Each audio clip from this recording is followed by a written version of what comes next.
El Sistema AS presenta los temas y los personajes que son noticia en el Huila y Colombia. Artunduaga pregunta lo que la gente se pregunta. Doctor Germán Palomo García, tenga usted buenas tardes. Buenas tardes, Edgar. ¿Cómo está? Me sorprende que usted entregue lecciones básicas de negociación a partir del Cancionero Popular y por eso el tema con el que abrimos, borracho no vale. ¿Cómo fusionó ambas cosas? Es un análisis que hice sobre una de las condiciones de nosotros los huilenses, Edgar. Nosotros somos muy malos negociadores.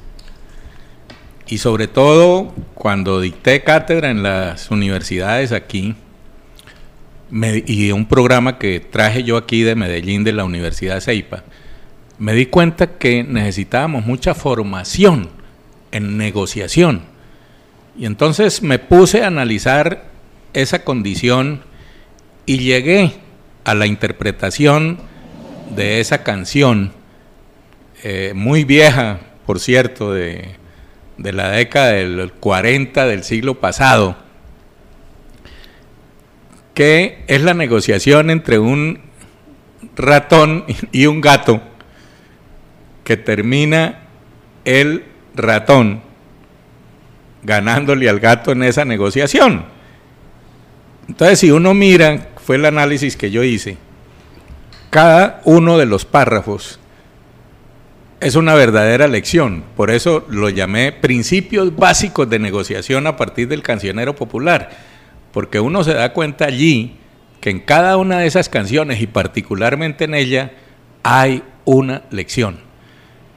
El año pasado y en el 2016 también, yo dicté un seminario en la Universidad Corhuila y para fortuna mía entregué como 70, 80 ejemplares de mi libro y me he dado cuenta que ya es parte de una de las cátedras de administración de empresas, que era lo que yo buscaba.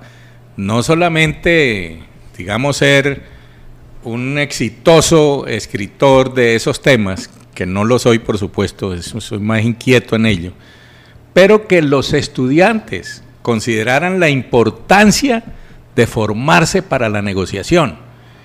Y si hoy entendemos que el mundo está globalizado, quiere decir que la negociación es fundamental en cualquier escenario mundial. Profundizando un poco más, borracho no vale, tiene que contenido fundamental, además de lo que acaba de decir. Fundamental. Que no hay que despistarse. No, que primero no hay que minimizar, al contrario.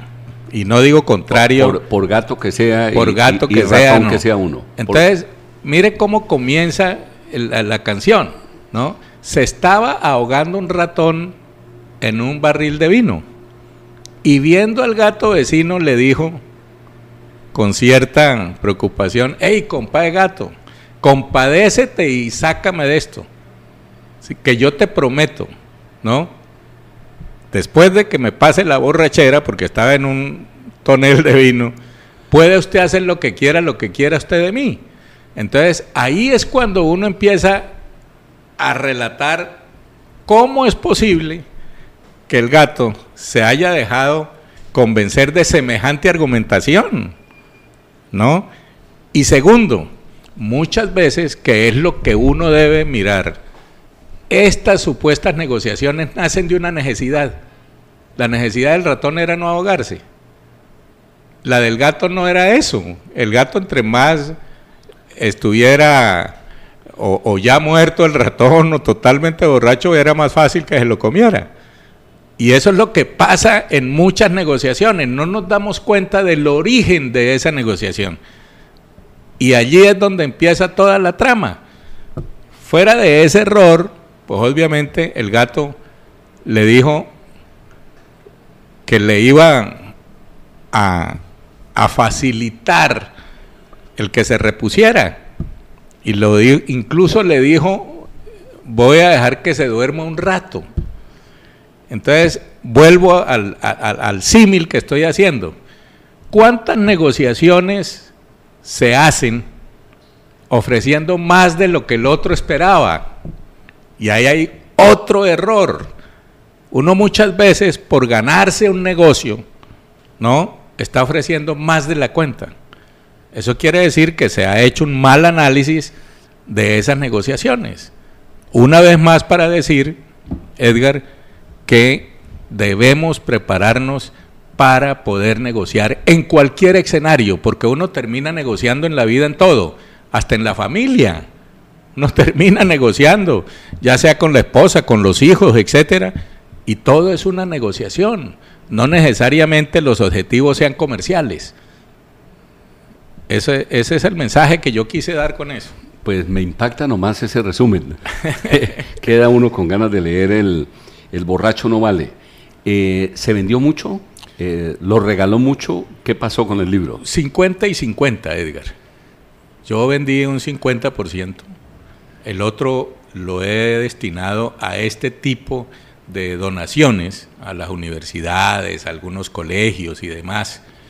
Y lo presenté incluso en Buenos Aires con un profesor que estimo mucho, ¿no?, y que me sirvió. Incluso cada vez que hablo con él, siempre me recuerda lo del libro, ¿no?, porque también a él le pasó eso, ¿no? Claro, impacta, trae el título. Claro, claro. Sí. Es de venir de la sofisticación del economista a plantear el asunto macro con el cancionero popular colombiano. Claro. ¿Porque eso es colombiano? No. ¿No? No. ¿De dónde es? Es de un compositor puertorriqueño, pero empezó a conocerse más en la época de la guaracha en Cuba, en todo ese Caribe, ¿no? Entonces, claro, se universalizó, diría yo, porque en esa época, cuando no se hablaba de salsa, Edgar, acuérdese que era el son cubano, la guaracha, etcétera, etcétera, y esa fue una de las más populares. Borracho no vale.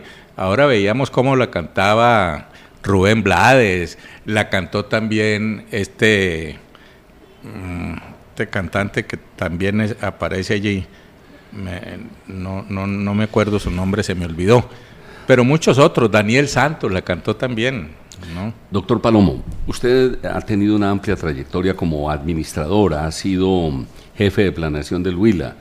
Hágame un resumen de esa secuencia burocrática o de altas posiciones que ha tenido a nivel general en el departamento y en el país.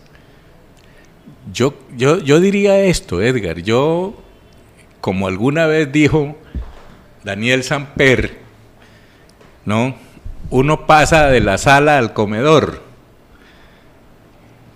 Me explico. Yo siempre quise tener una vinculación empresarial. ¿Ser empresario? No. Ser empresario, por un lado, o pertenecer a una organización empresarial con la cual tener futuro, ¿no?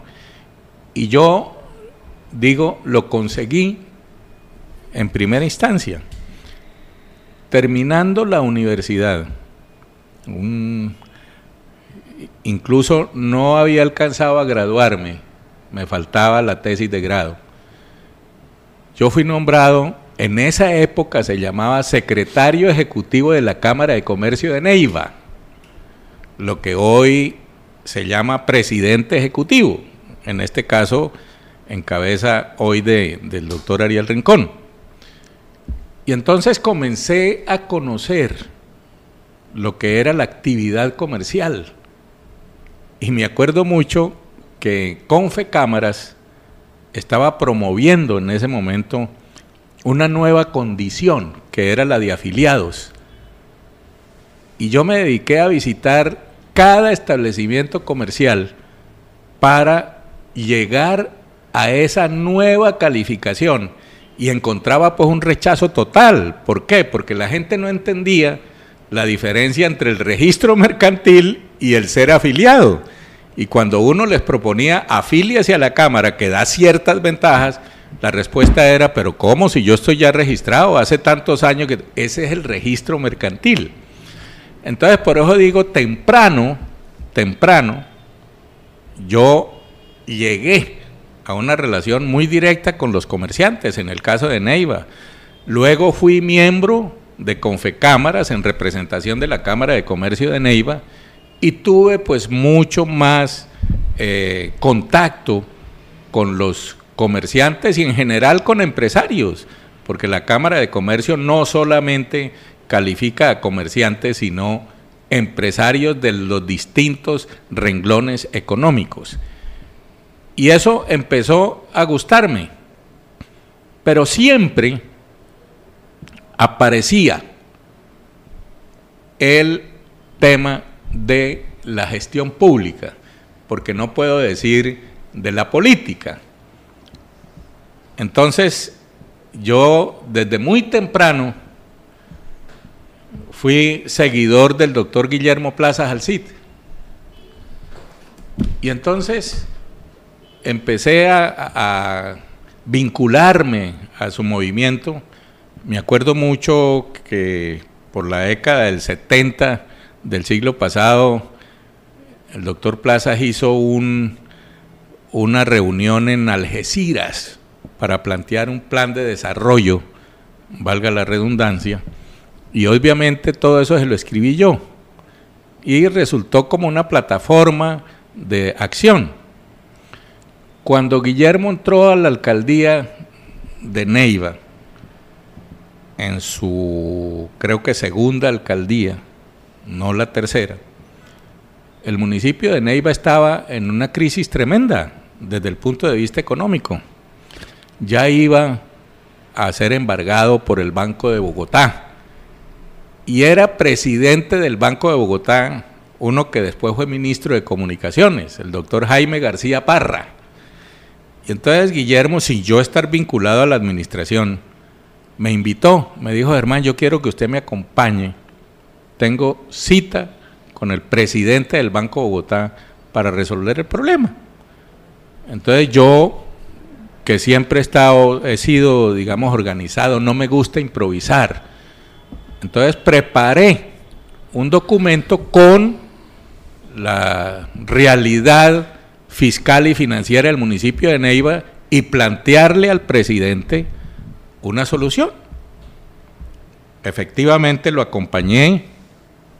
Guillermo es un excelente interlocutor y muy buen negociante en ese aspecto, y se logró convencer, con base en ese programa que le presentamos, que hoy llamaríamos como un plan de pagos, ¿no?, cómo resolver la problemática de Neiva. Entonces todo eso me llevó a tener como esa doble expectativa de o estar en la gestión pública o estar en el sector empresarial. Y eso, digo yo, me acompañó por muchos años, sin realmente buscarlo. Y voy a comentarle dos situaciones de esas, Edgar. La una, yo fui alcalde de Neiva en 1987. A mí me nombró el gobernador Rodrigo Manrique Medina. Nunca me consultó si a mí me interesaba ser alcalde de Neiva. Lo que pasa es que Rodrigo, como economista importante que era, yo había hecho trabajos con él, dos aquí, uno a nivel nacional para la central mayorista de Cúcuta, otra también aquí para lo del macizo colombiano. Entonces nos conocíamos, y él, sin decirme absolutamente nada, me nombró alcalde. Cuando él hizo la posesión, me acuerdo mucho que había un compañero, Miguel Ángel Lemus, y me dijo: Germán, usted va a ser alcalde de Neiva. Y le dije: a mí nadie me ha llamado y nadie me ha dicho nada. Pues fue Rodrigo el que impulsó eso y efectivamente aparecí nombrado, no tenía nada. Y la segunda, estábamos en Moscú. Usted sabe que el embajador Plaza, en su primera embajada, porque Guillermo fue 2 veces embajador ante el gobierno de la Unión Soviética, yo venía de Ecuador, viví 4 años y medio en Ecuador porque fui gerente de la subsidiaria de Square Company, una compañía americana para el grupo andino. Y a mí me iban a trasladar para Brasil. Ya me habían comunicado, la subsidiaria de Brasil necesitaba gente, ya yo llevaba 4 años y medio, había hecho los programas con ellos en la casa matriz en Chicago, Park Ridge, en fin. Y entonces estaba yo preparando maletas. Sí. Y algo más interesante en ese aspecto, y yo no sé por qué lo relacioné, ¿no? Apareció en el periódico El Tiempo, Plaza Halside, embajador en Moscú. Yo me enteré, fue por el periódico. Bueno, pues después, cuando yo llegué aquí a Colombia, me estaba buscando el doctor Plazas. Y entonces era para decirme que lo quería nombrar, que él me quería llevar a Moscú por la experiencia internacional que yo tenía, el manejo de idiomas, etcétera, etcétera, etcétera. Y yo nunca le pedí nada de eso. Y se repitió esa historia, Edgar, ya estando en Moscú, o sea, 2 años y medio después, que fue un problema que tuvo él aquí en la Asamblea Departamental, cuando había 5 o 6 diputados que eran supuestamente del grupo de él, y todos querían que el contralor departamental fuera de su grupo. Entonces una noche me llamó Guillermo al apartamento allá en Moscú y me dijo: Germán, venga un momentito que quiero que conversemos algo. Tampoco había sido previsto ni nada. Y entonces me dijo: Germán, yo quiero pedirle el favor que me dé su nombre para proponerlo como Contralor General del Huila. Nunca me imaginé. Y la respuesta mía, Edgar, fue: le dije: Guillermo, usted sabe, yo vine aquí por usted, no estaba programado, yo me iba para Brasil y terminé en Moscú. Eso no. Y ahora le quiero contar, y usted sabe por qué, ¿no? El presidente de Univan quiere que yo sea el gerente comercial para Europa del Este, porque, y perdón por la humildad o no, yo había negociado el primer embarque de banano para la Unión Soviética, lo que nunca se había logrado. Entonces él quedó contento con mi trabajo y dijo: ahora que usted se va a retirar, entonces facilíteme y váyase a Hamburgo. Yo tenía que irme a Hamburgo. Y entonces le dije: Guillermo, mire que tengo esto. Y la respuesta de Guillermo, muy pragmático, dijo: hermano, usted está muy joven y se le van a presentar muchas otras opciones. Camine. Terminé en Neiva sin haberlo previsto. Entonces, por eso digo yo, Edgar, que mi vida profesional ha transcurrido entre la sala y el comedor, muchas veces sin buscarlo. Siempre he sido, digamos, un convencido del desarrollo empresarial, de lo que el Huila, ya ubicándonos en este caso, necesita para su desarrollo, de manera que yo me identifico más con esas necesidades que con la representación pública. Estamos hablando con el doctor Germán Palomo García y veo, doctor Palomo, un común denominador, y es su permanencia en su alma, en su corazón, con los problemas del Huila, con las necesidades del Huila, con el territorio huilense. Ha siempre decidido y preferido quedarse aquí ayudando, sí. Amarrado al Huila, habiendo podido volar tan lejos como hemos dicho. ¿Por qué? ¿Por qué esa consagración a lo del Huila, que tiene sus peros? Claro. Por la idiosincrasia, por la forma, por ciertas envidias, incomodidades, etcétera. Yo lo grafico de esta manera, Edgar. Uno a veces recibe un comentario tan malo, por no decir otra cosa, tan desestimulante, de alguien que nunca esperé ese comentario. Pero al día siguiente encuentra uno otro aliento en alguien que tampoco uno nunca esperó que le fuera a decir eso. Y ese ha sido el Huila. Y yo lo digo, en mi caso, yo viví en los 2 periodos totalmente, 13 años fuera del país. Y no recuerdo un día no haber pensado en que lo que yo veía se podía hacer en el Huila. Entonces, siempre en mí aparecía la necesidad de que el Huila, obviamente, cambiara su criterio, el huilense cambiara su criterio. Y entonces, cuando yo decidí regresar al Huila, lo hice pensando en que todas esas experiencias recogidas se podían lograr aquí. Y tengo una anécdota sobre eso. Yo hice un diplomado en la Universidad Internacional de la Florida. Es el doctor Germán Palomo García. Hizo un diplomado. Un diplomado en FIU en Miami, en la Florida, que en el año 96 estaba viviendo allá.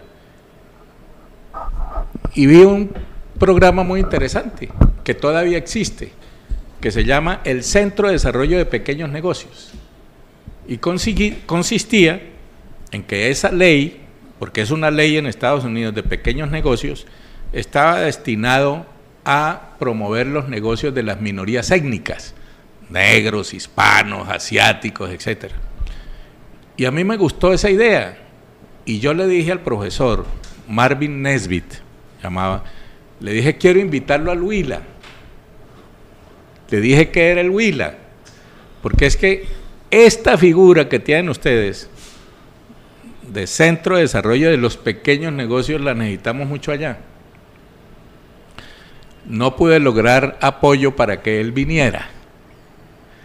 Luego hicimos un intento, yo lo hice posteriormente, a ver si yo llevaba a algunos ejecutivos de acá. Tampoco fue posible, sí. No les interesaba o no miraron eso. Como yo de todas maneras quedé registrado allá, entonces a mí de alguna manera me mandan información y me invitan y todo eso. Pues en el año 2016 fui al Centro de Desarrollo de Pequeños Negocios en Miami y les conté lo que estaba haciendo, lo que quería hacer, y que para mí era como una frustración no haber logrado desarrollar ese programa en mi departamento. Para, digamos, desfortuna mía, ya ese programa para el exterior no lo maneja la Universidad de la Florida, como yo lo hice allí en FIU, sino que le trasladaron esa responsabilidad al Centro de Desarrollo de Pequeños Negocios de San Antonio, Texas. Y ya se hizo más difícil. Me informaron y yo mandé una nota, etcétera. Pero hoy todavía pienso que eso es posible. ¿Y es posible de qué manera? Yo he hablado mucho con el doctor Ariel Rincón. Aquí existe Invest in Huila, es decir, invierta en el Huila. Uno no puede invertir en el Huila si no tiene los proyectos para hacerlo. Entonces hay que hacer primero esos proyectos, que era el fuerte de ese programa allá en Miami. ¿Por qué? Yo les contaba un ejemplo que nos pusieron en ese curso. Un venezolano, panadero, se fue a la Florida y quería hacer una panadería. Marvin sacó del archivo todos los requisitos para montar una panadería. ¿En qué sitio? ¿Qué inversión necesitaba? ¿Qué equipo necesitaba? ¿Cuál era el costo de la nómina? Etcétera, etcétera. Y si quería crédito, ¿cuál es el crédito, el préstamo, el valor, etcétera, etcétera? Y cuando nos invitaron a conocer la experiencia, este señor ya estaba inaugurando la 5ª panadería en Miami, que se llama Don Pan. Entonces, ahí está el ejemplo de que uno dice, claro, hay que hacer inversión en el Huila, pero díganme qué proyectos. Entonces hay que mostrar los proyectos. Orientar. Estamos hablando con el doctor Germán Palomo García, ya volvemos con él, porque vamos a hacer referencia también a la Fundación para la Huilensidad Jorge Villamil Cordobés y a otros asuntos. Resulta supremamente interesante hablar con usted, doctor Palomo. Doctor Germán Palomo García, ¿cómo es el huilense de hoy, a propósito de sus experiencias en el mundo empresarial, en el mundo comercial, desde el punto de vista de lo público? ¿Cómo somos? Yo creo que el análisis que hicimos nosotros, digo nosotros porque contratamos al Centro Nacional de Consultoría, cuyo gerente era el doctor Roque González Garzón, para empezar a hacer el estudio de competitividad del Huila. Eso fue comenzando la década del 2000, 1999, 2000. Y entonces el argumento era sencillo. Yo no puedo desarrollar lo que no tengo en la mente. Y me explico sencillamente. Nosotros tenemos petróleo, pero nunca nos hemos sentido petroleros. Casi que decimos, esa es una responsabilidad de la nación y tienen otros criterios.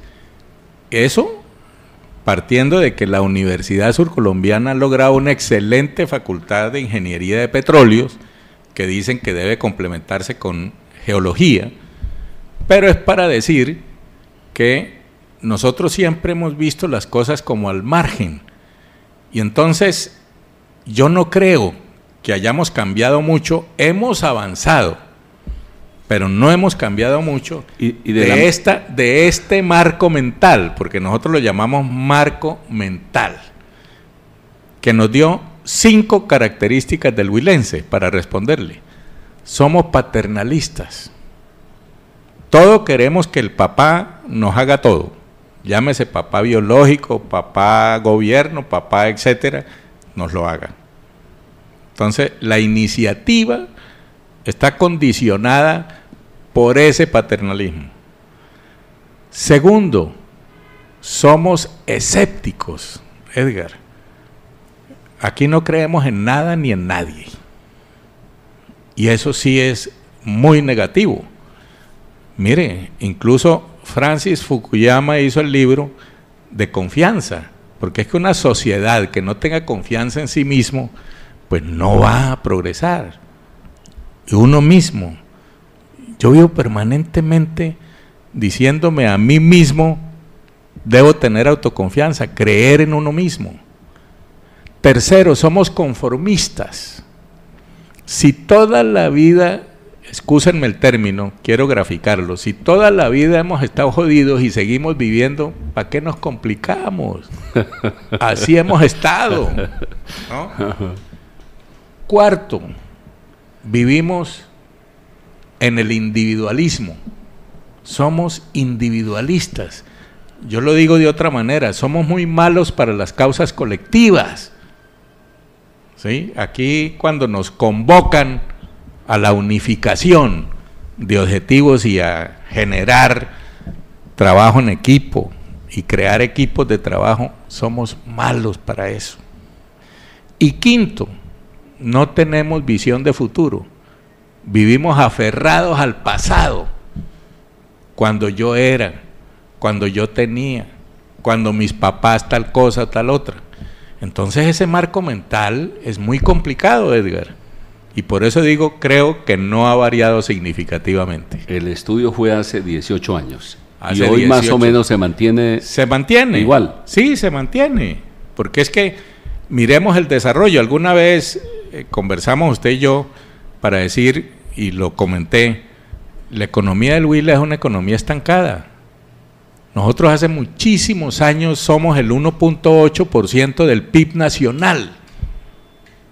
¿Qué quiere decir eso? Estancamiento. O sea, la economía nuestra crece, pero crece más la economía nacional y crece más la economía en otras regiones. De tal manera que nosotros nunca superamos ese 1.8%.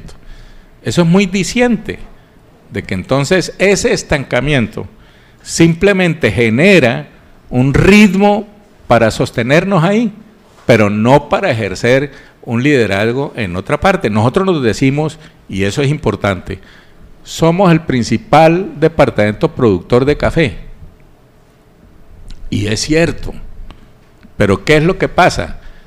El café necesita adicionarle valor, que es lo que hablamos valor agregado. Y entonces cuando uno mira en las exportaciones, todavía dependemos de las exportaciones del café en grano. Y ojalá estos desarrollos que estoy viendo en la tostión del café, en generar ese valor agregado, ¿no?, se pueda consolidar. ¿Qué pasa con las frutas? Nosotros siempre hablamos de la cholupa, que la cholupa pues tiene certificado de origen, que los sombreros de Suaza tienen certificado de origen, etcétera, etcétera, etcétera. Y entonces yo pregunto, ¿cómo hemos aprovechado esa ventaja de tener certificado de origen? En otras palabras, ¿en cuánto han aumentado nuestras ventas en cholupa o en sombreros de Suaza y demás? Esa es la razón por la que uno lucha por una certificación de esa naturaleza, poderla aprovechar comercialmente, pero no lo logramos. ¿Por qué? Porque nos falta esa iniciativa. Y lo vivimos, lo vivimos permanentemente. ¿Qué fallan los liderazgos, los gobiernos? ¿Qué nos detiene? ¿Qué no nos deja cambiar? A mí me parece que es la formación, Edgar.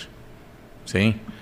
Yo pienso, y no voy a referirme a ninguna universidad, no se trata de eso, que el huilense tiene que formarse más y tener mucha mayor capacitación en muchas cosas. Capacitación y formación, porque una cosa es capacitación y otra cosa es formación. Y le voy a dar este dato que no ha cambiado mucho tampoco, ¿sí? En promedio, un huilense estudia 8 años. ¿Qué quiere decir eso? Que la mayor parte de la población está en 8º grado, es decir, lo que decíamos nosotros en nuestra época, 3º bachillerato. Ese es el promedio de formación.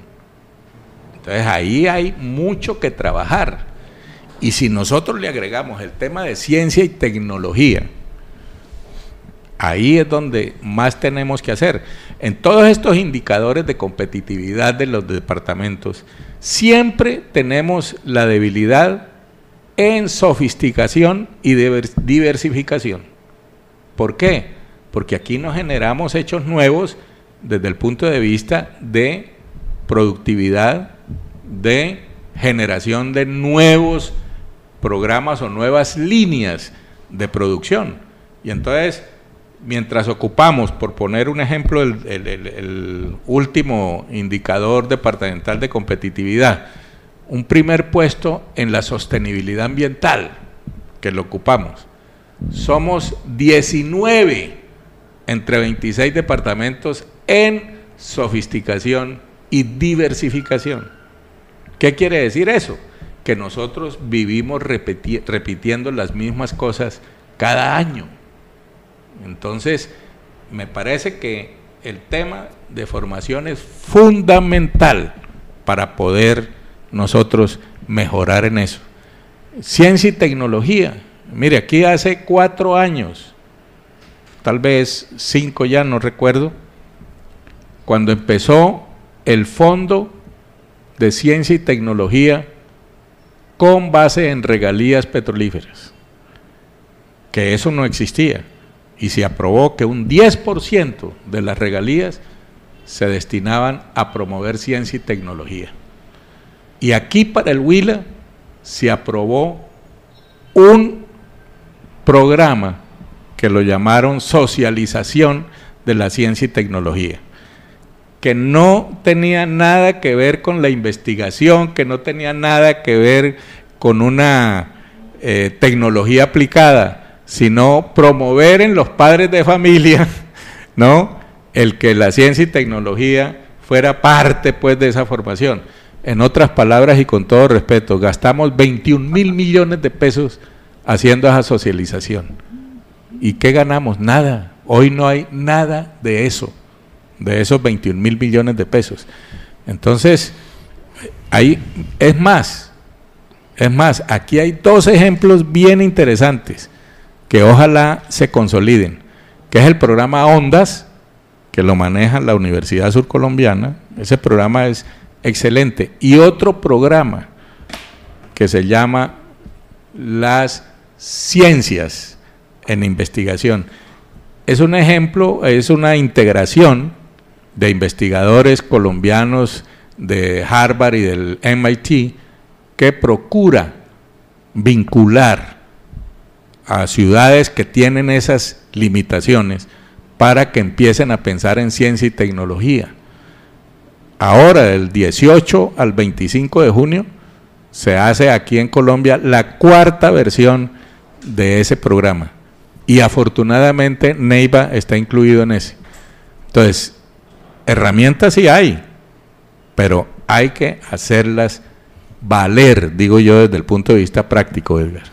Doctor Germán Palomo, cuando uno ve la prensa local, hay continuos elogios para los gobiernos de turno, que porque invertimos bien las regalías, que porque nos va bien en el manejo fiscal, que porque esto y aquello.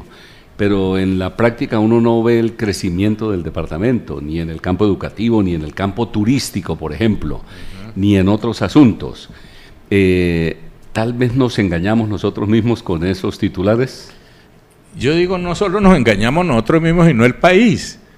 Y usted pone de ejemplo lo del reciente premio de las regalías bien invertidas en Panela, ¿no? Pero, ¿cuánto costó ese programa?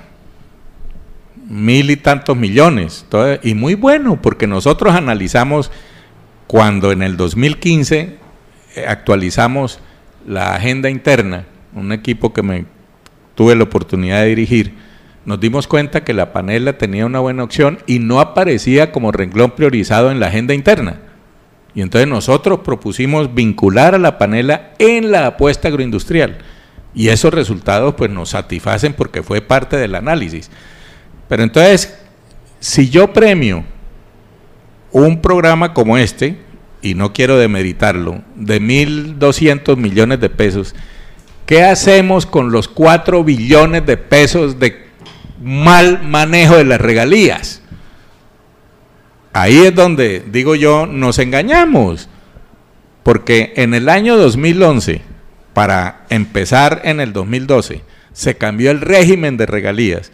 Lo que buscaba era que se desarrollaran fundamentalmente aquellos sectores que tuvieran la posibilidad de tener nuevos renglones económicos y no ser tan dependientes de los hidrocarburos, que son los que generan las regalías, y la minería. Entonces eso nunca se ha cumplido, nunca se ha cumplido. Entonces no es posible pensar que tengamos nosotros un premio, sea del Huila, sea de Antioquia, de lo que sea, porque quiero generalizarlo, ¿no?, por una inversión de 1.000 billones, cuando por otro lado hay corrupción con más de 4 billones de pesos. Eso no tiene ningún sentido. ¿Esos 4 billones los recibimos durante qué tiempo? ¿Durante cuánto tiempo? No, digo 4 billones como un ejemplo. Ah, ya. Porque ese fue el valor que en algún momento, por ejemplo, la Contraloría General establecía, porque es que hay unos ejemplos de mal manejo de regalías. Pero sí hemos recibido mucha plata de regalías en el Huila y no se ve el resultado. No, mire, las regalías empezaron a ser importantes, Edgar, en 1978-79. Pero, ¿qué se hacía en ese momento? Que es parte de lo que, digo yo, origina el problema. Resulta que toda la nómina de lo que en ese momento se llamaba Secretaría de Obras Públicas, voy a poner el caso del Huila, ¿no?, toda esa nómina aparecía en inversión, no en funcionamiento. Y eso era claramente funcionamiento. Pero como decían, no, es que son cuadrillas que están haciendo el mantenimiento de las vías. Entonces, para poder utilizar las regalías, tenían que aparecer en el rubro de inversión. Ahí empezó a distorsionarse el uso de las regalías. Y es decir, lo que mal empieza, mal termina. Otro ejemplo, cuando se hacía, y estamos en época de San Pedro, ¿no?, el uso de regalías para contribuir a la celebración del San Pedro. Entonces aparecía un programa en la Secretaría de Salud que era San Pedro Saludable, porque supuestamente había que garantizar una adecuada salud para la comunidad. No era cierto, era financiar alguna reina o pagar parte de algún reinado y demás. Y entonces, ¿de dónde salía eso? De las regalías. Por esa razón, cuando el gobierno cambió el régimen de regalías, nos señalaron a todas las regiones y por eso salió el término de la mermelada, porque fue el ministro de Hacienda, Juan Carlos Echeverría, el que dijo, no, en vez de que sean pocos municipios, pocos entes territoriales que aprovechen las regalías y la están malgastando, entonces que sea para todo el país. Esparzamos esa mermelada. Entonces él dijo, ¿no?, que la mermelada se esparza en toda la tostada. Y entonces de ahí salió el término mermelada. Pero ya lo hemos visto. ¿Qué hizo eso? Multiplicar la corrupción y el mal uso de las regalías. Por eso no estoy de acuerdo yo con esa clase de premios, porque definitivamente no estimula nada. Doctor Germán Palomo, ¿usted tiene de memoria o de pronto en algún estudio algo que nos permita decir esto se hizo con las regalías y esto le quedó, de todo ese dinero invertido, esto le quedó al Huila, de esas regalías? Es difícil, Edgar, por lo siguiente. Que sea protuberante, que se vea. Le voy a decir por qué es difícil. Porque es que antes de este actual régimen, que es el Sistema General de Regalías, SGR, existía el régimen de regalías que obligaba a que se invirtiera, así como lo decía la norma, ¿no?, en agua potable, educación y saneamiento básico. Entonces, para citar, digamos, lo último, saneamiento básico. ¿Qué era saneamiento básico? Estamos hablando de acueductos, estamos hablando de alcantarillados, estamos hablando de todo aquello que generara efectivamente saneamiento básico. Educación, la educación así genéricamente considerada, no se refería solamente a la infraestructura, a todo lo que fuera educación. Entonces, ahí hubo permítame el término, una filtración de muchos proyectos y muchos programas que fácilmente se perdían en cuanto a sus objetivos. Y voy a citarle uno, con el tema del saneamiento básico. Terminaron financiando con regalías hacer los sanitarios en las casas, en las zonas rurales, que no tenían, ¿no?, el sanitario normal, pero eso no tiene por qué ser con regalías, porque ese es sobre una propiedad, ¿no? Segundo, cuando se construía un acueducto, Edgar, se construía el acueducto, pero no se garantizaba el agua potable. Y entonces ahí aparecía un tramo del acueducto o el acueducto construido, pero nadie miró cuál es la calidad del agua que está bajando por ese acueducto nuevo. Entonces, ahí va mi comentario. Es muy difícil poder hacer eso, y en educación pues mucho más, ¿no? Pero digamos, por mucho tiempo, esos sectores fueron privilegiados en el uso de las regalías. Doctor Germán Palomo, ¿cómo es su vida hoy? ¿Cuántos años tiene usted? Yo tengo 68 años. ¿Y vive cómo es su entorno familiar? ¿Cómo disfruta usted su vida a esta edad?